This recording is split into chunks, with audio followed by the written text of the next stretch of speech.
Ciao, I'm Massimo from SDL, and today I'm here to talk about a translation memory. So what is a translation memory? It's a language pair database that stores segments of text which have been previously translated so they can be recalled for later use. I don't know how much sense this made to you, so we're gonna try to explain all of this. Few keywords here, database, hopefully you know what that is, but it's a place where things get stored. We are gonna talk about segments, obviously text, and recalling, so bringing that back. And I'm explaining this because a lot of the people in this industry are not English speakers, native English speakers, and so we'll kind of just make sure that our terminology is as clear as possible. What is a segment? So this is a question that comes up, and especially if you're new to the industry, new to translation, you might actually not know what a segment is. You know, you might figure it out. So in a way, a segment can be different things, and this is what gets stored inside the translation memory. It could be a sentence, and this is what you probably relate the most with. It could be a phrase. And actually, there's not much difference from a sentence and a phrase. I think it's a bit semantics, it's kind of terminology, what word works best for you. It could be a paragraph, and actually a paragraph is a little bit different than a sentence. Typically, a paragraph could be a combination of sentences. And traditionally, in the translation memory, you store these two, sentences and phrases. You can also choose to store entire paragraphs, but obviously the more you store, the harder it is to match in the future. And we're going to look a little bit more what that means.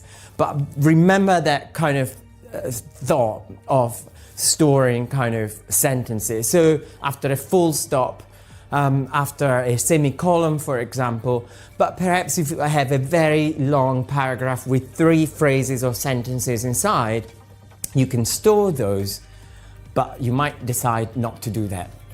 And headings, of course, a title, the beginning of a document, that is also what gets stored. So in essence, a segment is a finite pieces of words, a set of words that get stored into a translation memory. The second piece is, what is a translation unit?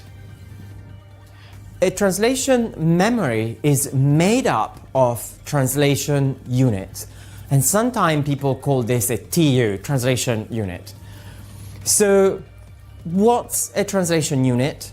Is in essence is the building block of a translation memory.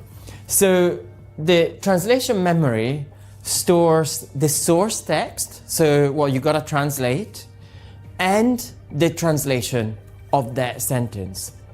So typically if you look at a translation memory, you'll find many translation units, and each translation unit is gonna be, hello, I'm Massimo. Ciao, sono Massimo. So you have the English and its translation. That's what a translation unit is. And what then is going to happen is that the translation memory can search all these translation units, and as you translate, it will find similar translations that you've made before for a specific sentence and suggest them to you as translations. So you might wonder, how does this help? So it kind of helps in many different ways.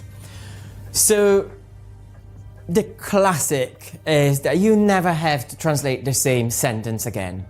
So there's different benefits to it. You might kind of see immediately what's the benefit of not having to translate the same sentence again. First of all, to retranslate the same things, it's boring, so you don't have to do it again. Sometimes you have to watch it. Sometimes you have translated something and you do need to actually have a different translation because of different context. So you always need to check those translations. But in essence, when you translated something, you don't want to translate it again. It does save you time, but also it's about quality. You might have spent a lot of time translating a sentence and getting it just right. not just right for you, but also you might have a client. There might be somebody else who reviewed that translation, and at the end of the process, everybody was 100% happy with that translation. You want to make sure that that translation is the one that gets used again. So it's about quality and consistency and making sure that the best translation is reused again and again. Obviously, all of these translations get stored for future use. So you're building an asset, in essence. You're building this database made out of translation units which contain all your previous sentence that you translated. And it's something you build for future use. There are people who've been building millions of words. It's not a joke. There's translators who have 1 million translation units. Can you imagine? And they can reuse them, so you can save them a lot of time and also ensuring consistency and quality. One of the nice things about a translation memory is the more you add, the more you can recall. And at the end of the day, the interesting piece is that you're actually not doing more work. You're translating as you were translating before. The difference is that you're storing that translation for the future. And it just kind of happens automatically. It's really quite easy to add and build a translation memory. It can get big pretty quickly. If you think that a typical translator translates 2,000 words a day, that's what the industry sort of agrees on translating new words. Of course, it can be a lot less than that. If you have a slogan, a marketing slogan to translate of 10 words, it might actually take you half a day to translate that slogan. But you know, typical content, commercial content, instruction manuals, technical documentation, the average is 2,000 words a day. Those are 2,000 words a day that you can store in the database for future use.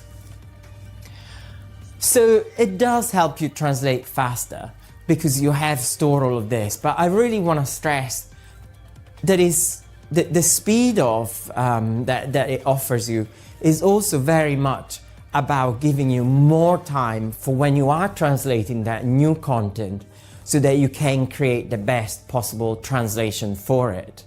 And of course, it takes away the monotony of translating the same sentence again and again. For one marketing slogan, that could be one document where the same sentence is repeated hundreds of times. And so that's where a translation memory can really make a difference.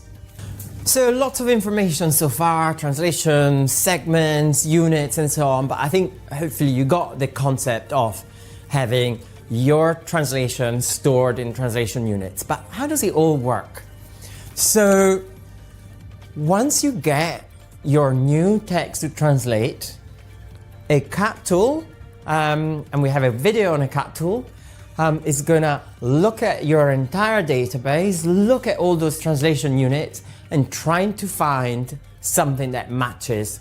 And it happens instantly. It's very, very quick. So you're not sitting there waiting for the translation memory to find a translation. It's pretty much instant. So I just use the word match. And this is kind of a bit of the essence of a translation memory. What it's trying to do is trying to match the new sentence you have to translate with the sentences you translated before. And different things can happen. So there are 4 types of matches.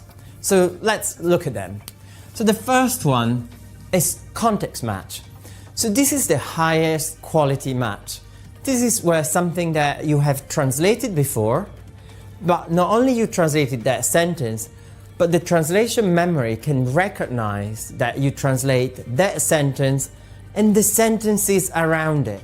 So in that case, the system can say, not only I translated this before, but what's around it is also the same. So that's a context match, because the chances are that that is going to be a really good match. The second match is the 100% match. This is something that you might hear quite a lot in this industry. So this is the more traditional match. It's something you translated before, in the same format as well. You know, if something was bold, needs to also be bold, or you might have to fix the formatting, for example. And so that's the 100% match. In this case,